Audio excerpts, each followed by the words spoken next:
Hey, good morning, everyone. How's everyone doing this morning?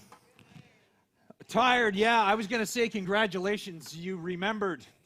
You remembered the time change. And I'm just thinking of all the people at home right now. They're just having their leisurely cup of coffee, thinking they're right on time. And then having that, oh, crap. We didn't set the clocks ahead, and then the blaming starts. And here we go. But hey, thanks for coming. If we haven't had a chance to meet yet, my name's Garry. I'm one of the pastors here. I want you to think for a second about a time you were really thirsty. Kind of like the guys in the video there. Maybe for you, it wasn't in the desert, but maybe it was when you were at the gym. You're on the treadmill running away, and you reach into your bag to get your drink, and you go, oh, and you remember that it's at the front door where you put it so you wouldn't forget it when you went to the gym, right? Or maybe for you, it's when you were out for a hike up Mount Benson. You know, you got to the top, and you're just like, oh, man, I need a drink. Or maybe you're out for a run, doing some yard work on a hot day. Or maybe the image or the memory that's coming to mind is when you were a little kid, and you were playing outside with your friends. You remember when that was a thing, playing outside? And riding around on your bike, skateboarding, playing hopscotch, hide and seek, whatever it is, and you're so thirsty, you did the unthinkable. You drank from a garden hose. It's like, no, say it isn't so. Can't be true, right? You know, I had lots of moments come to my mind as well, but the most recent one was from this past July when my wife Lori and I hopped on our motorbikes and we went on a tour of the western states, you know, Idaho, Washington, Montana, Wyoming, and we had an absolute blast. We often said, you know, it was like a second honeymoon. Pretty far removed from the first one, but it was like a second honeymoon. I mean, if I was to describe it, it was like exciting, it was awesome, breathtaking, unbelievable, incredible. Those are all adjectives I could use to describe that trip because, well, it was all of that and so much more. But there's one more word that I would use to describe that trip. It was this: hot. Really hot. And I know that's two words, but I'm going with it. Our first day found us in eastern Washington, and I don't know if you knew this or not, but eastern Washington is classed as a desert in around Spokane area. And when we pulled into eastern Washington, it was closing in on 40 degrees Celsius. I mean, it was brutal. Now, here's the thing. Riding a motorbike, the reason you ride a motorbike is when you're cruising down the highway and the wind's blowing over you, you kind of get some relief. You know, it's just like, oh, this is so awesome, right? Not on this day, man. The only way I can describe what it was like riding into a giant blow dryer. There was absolutely no relief. It was insanely hot. And my throat was dry, my lips were starting to crack, and we pull into this little nondescript town in the middle of, you know, nowhere, USA, and there's only one thing on my mind, and that is to get a drink of water. And so we pull into this store. It's probably the only store in town. But we pull into this store, and I walk in, and right at the end of the aisleway, I see the cooler at the back of the store, and it's full of these bottles of ice-cold water. And so I just beeline it for the back. I open it up. Before I even pay for the thing, I crack the top off, and I'm just drinking this thing. And it's just, oh, it was so good. You know, I think we'd all agree that there is nothing more satisfying than a cold drink of water on a hot day when we're just feeling that all parched. You know, when we're dying of thirst, as we put it. And dying of thirst, you know, we say that a lot. But it's more than just a figure of speech. In reality, you and I, we can't go more than a few days without water, or we will die of thirst. And when you're that thirsty, when you just like, just give me a drink, I just need a drink, you're reminded that water equals life. It comes to reality really quick. But here's something else that's worth thinking about. As refreshing and as rejuvenating and life-giving as water is, its effect on us is only temporary, right? It's not long before we find ourselves thirsty again. And so what do? We go to the fridge or the tap and we fill up our glass or our bottle or canteen, whatever it is we're drinking out of, so we can take a drink and satisfy our thirst, even if just for a little while. Well, here's something else I think we'd all agree on, is that deep within us, there's another thirst that goes beyond physical thirst.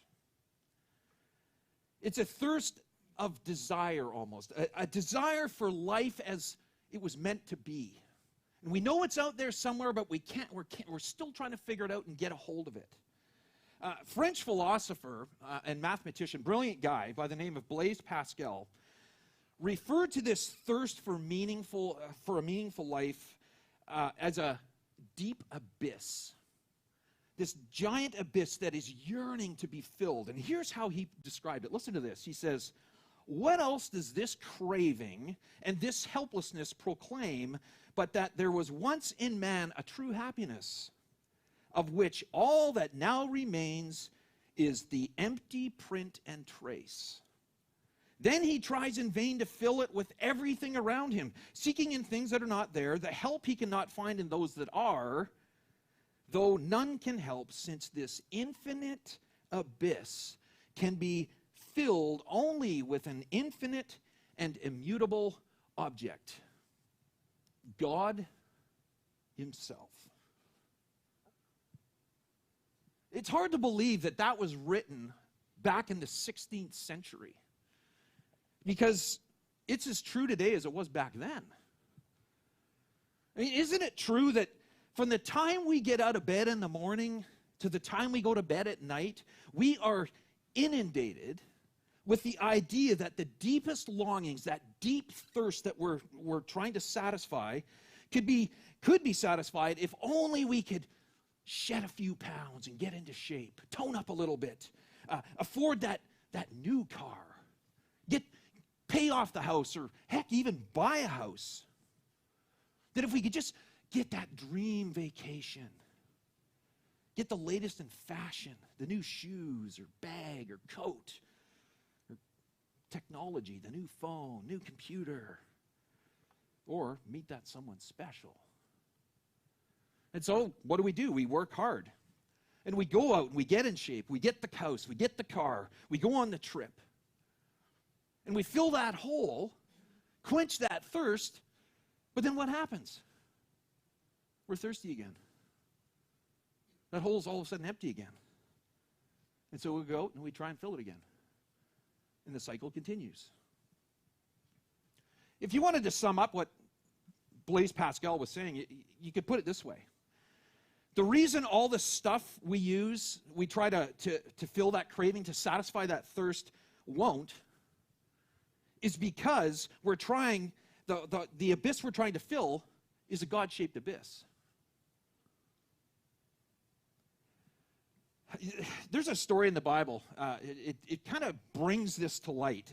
And it's about a woman who one day is just going about her thing. She's just heading off and doing what she did every day. She was heading to a well to get some water. But on this particular day, she found herself at a crossroads, which is what this series is all about. This series, we're comparing going through life as traveling down a road, and we're faced with intersections and crossroads and on-ramps and off-ramps and right turns and left turns, and we have to decide what it is we are going to do. And in the context of this place and in this series, what we have to decide is what we're going to do with this person that she ran into on this particular day, a guy named Jesus. And so she has to decide, like, am I going to follow this guy? Am I going to run from him? Am I going to just pull a U-turn and go back to where I came? What am I going to do? And that's what she's facing. And she faces it when she's just doing what she does every day, just like you and me, just making our way through life. And she just happens to cross paths with Jesus. And this chance meeting happens shortly after the conversation that Jesus had with the guy we looked at last week, Nicodemus.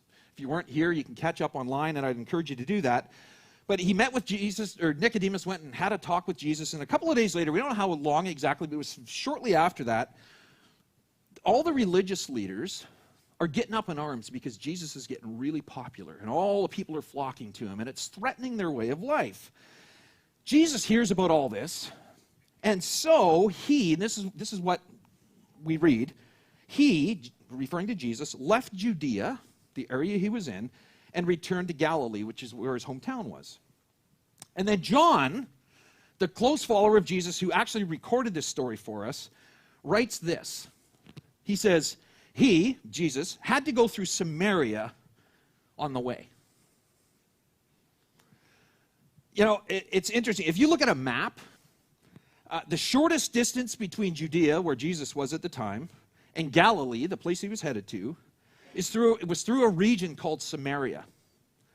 About a 2.5-day journey by foot. It'd be like walking from here, roughly from here to Courtney.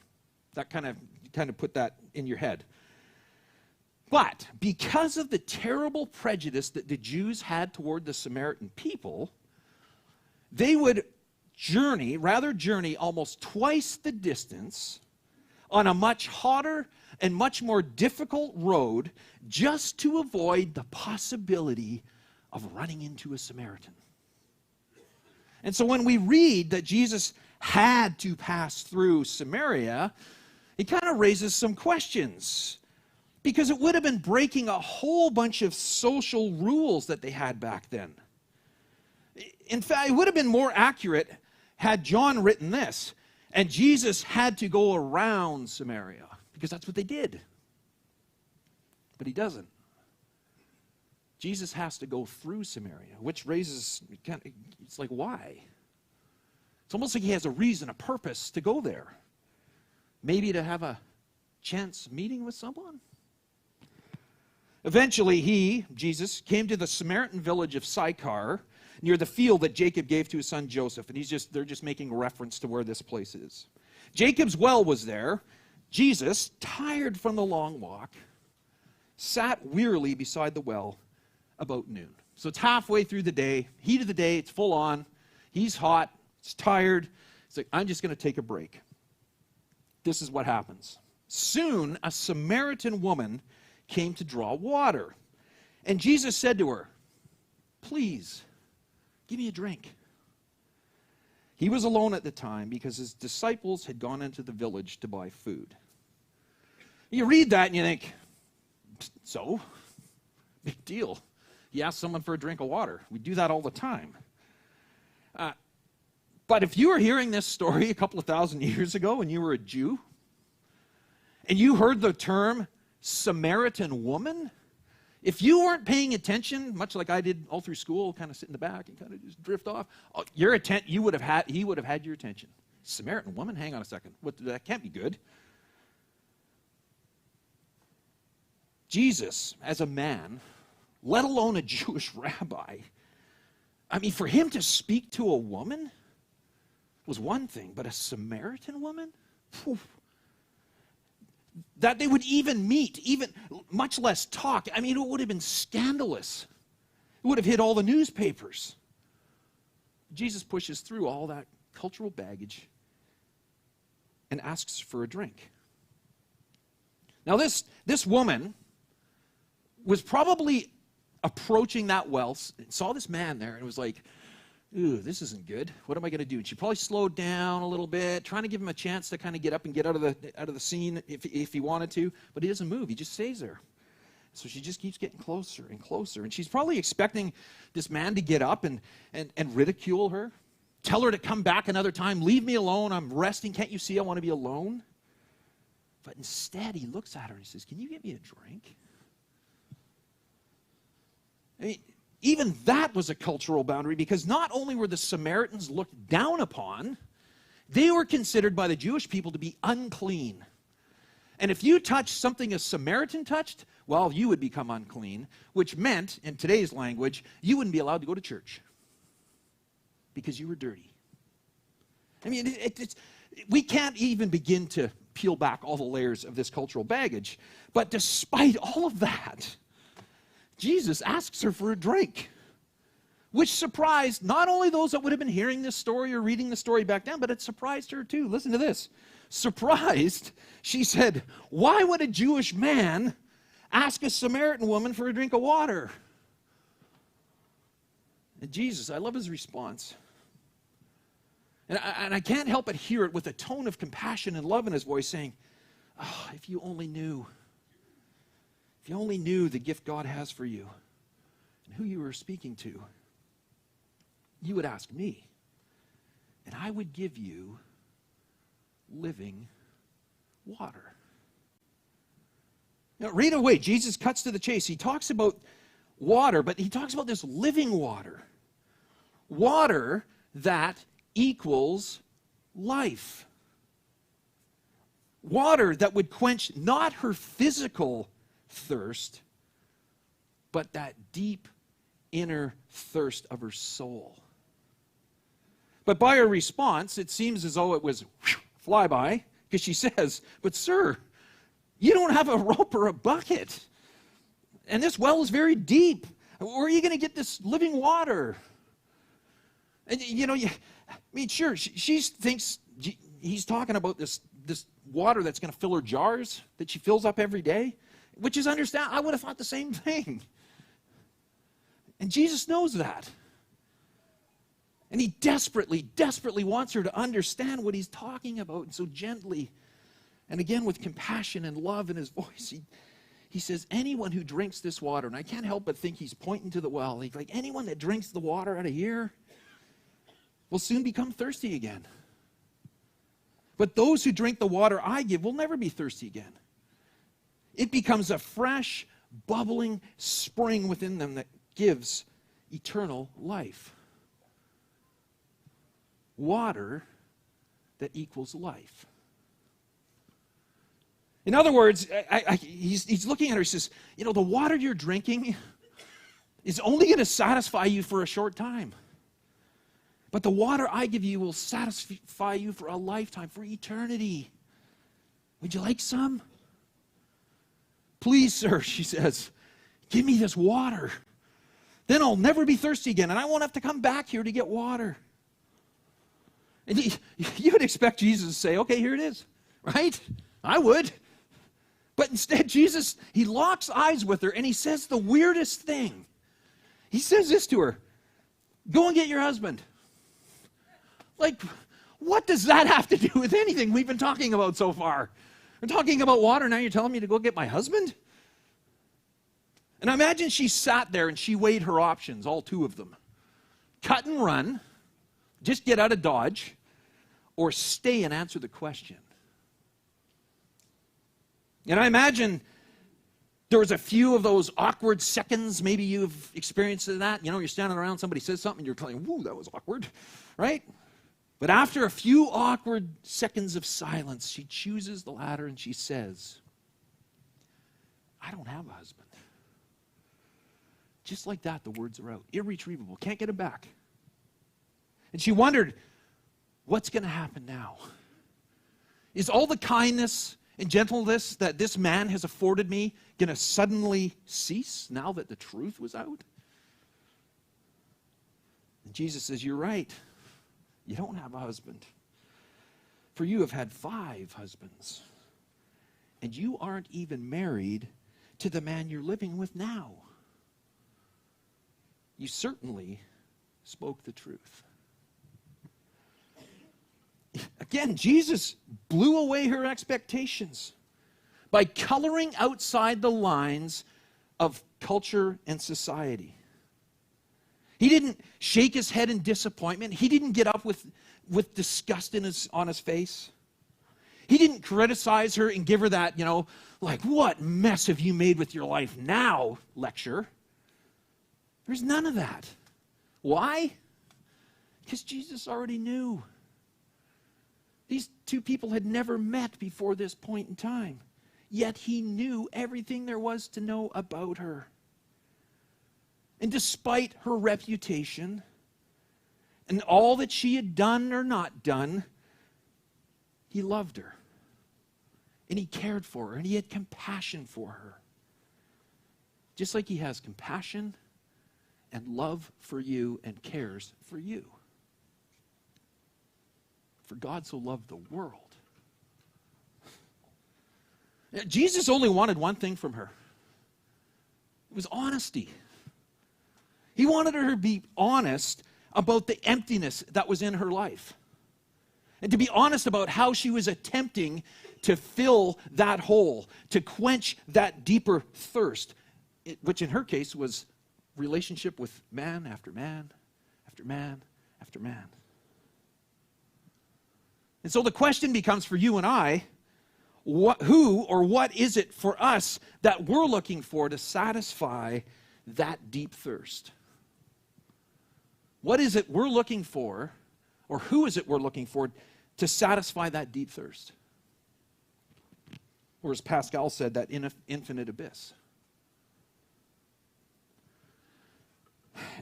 I can't help but think, and I'll just throw this out there for you to consider, because I wasn't there, but I can't help but think that as Jesus is sitting there with her on this hot afternoon, he's saying to her, look, the journey that you take every day to come here, back to this well, it's a metaphor for your life.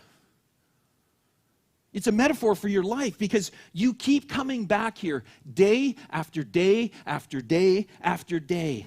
And you work so hard because what you get here eventually runs out and dries up. And so you come back again to fill up, to get more. But it runs out. What I'm offering you never, ever runs out. I can't help but see my story, my life in that. I keep going back to the well, trying to fill that God-shaped abyss, quench that deeper thirst with something other than God.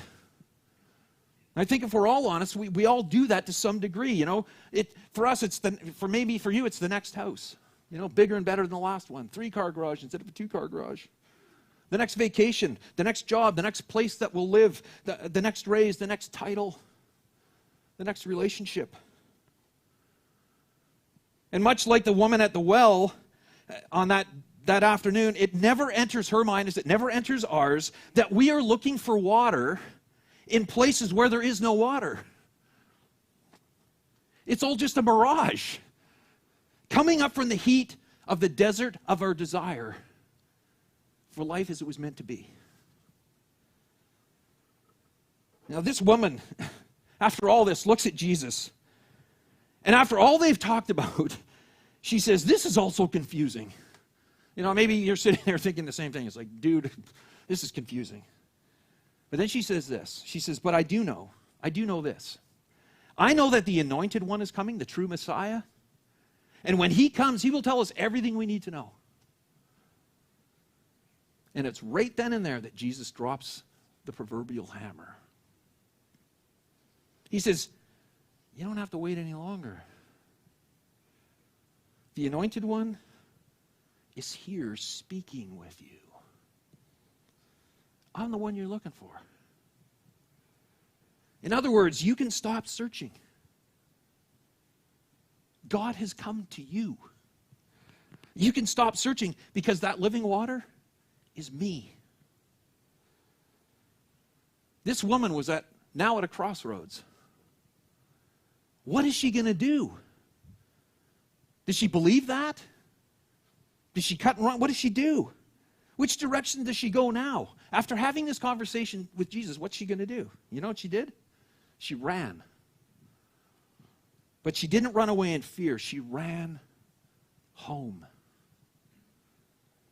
All at once, the woman dropped her water jar and ran off to her village. Did you notice what she forgot?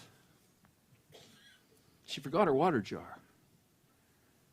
She left behind the jar that had weighed her down and caused her shoulders to ache, as day after day she came to fill it with things that could never satisfy that deep thirst.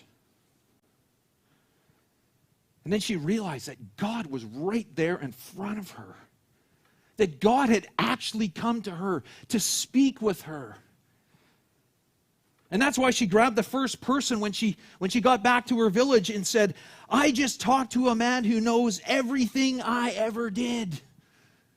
And he still loves me. You know what? We hear stories like that around here all the time.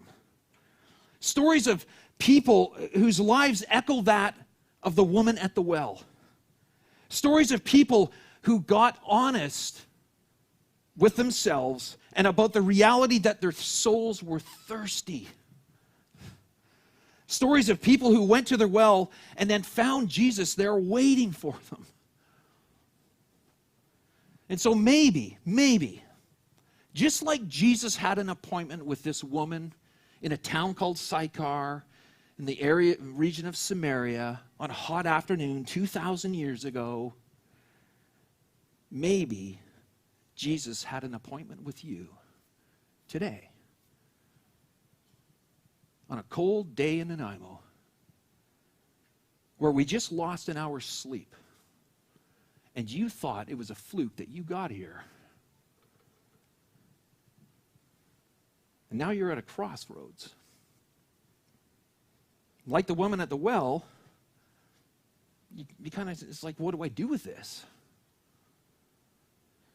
Well, maybe for you, some string was kind of plucked in your heart, and it's just sent an echo or reverb through that abyss. And you know you have been trying to quench that thirst with things that just aren't cutting it. You're just not doing it. But you're not sure about God and Jesus and the church and all this stuff and the higher power, and it's just you're trying to figure that out. You know what? That's awesome. I'm glad you're here. And here's what you can do. Come back and just hang out at the well for a while. Just come back and hang out at the well and just listen and to see if Jesus can actually deliver on what he offers, living water.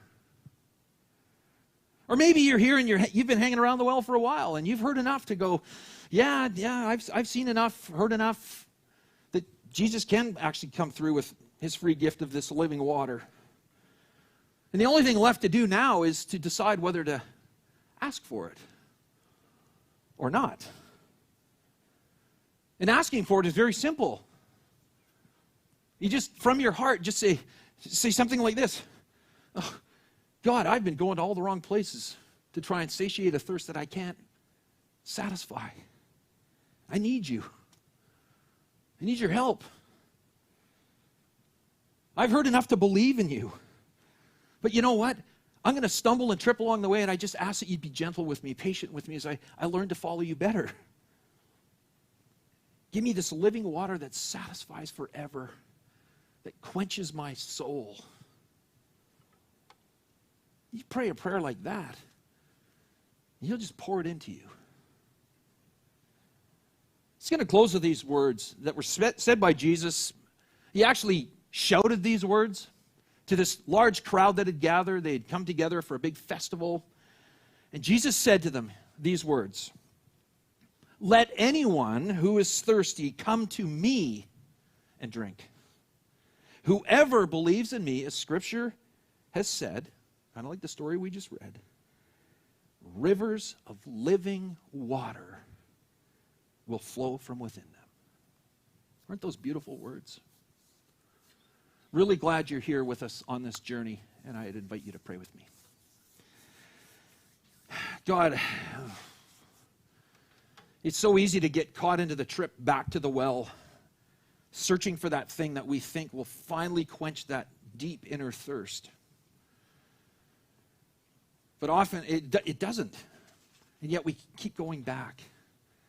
And again, I can't help but just picture the compassion on your face and the empathy in your eyes and the tone in your voice as you look at us and you say, "I have what you're looking for. You just need to trust me." Just take a step, even a tiny step. So I would pray that for all of us, no matter where we find ourselves in relationship with you, that we would just be brave enough, courageous enough, because we don't need to be afraid of you, that we can take that step toward you and drink deep from this living water that you offer us. We pray this in your name. Amen.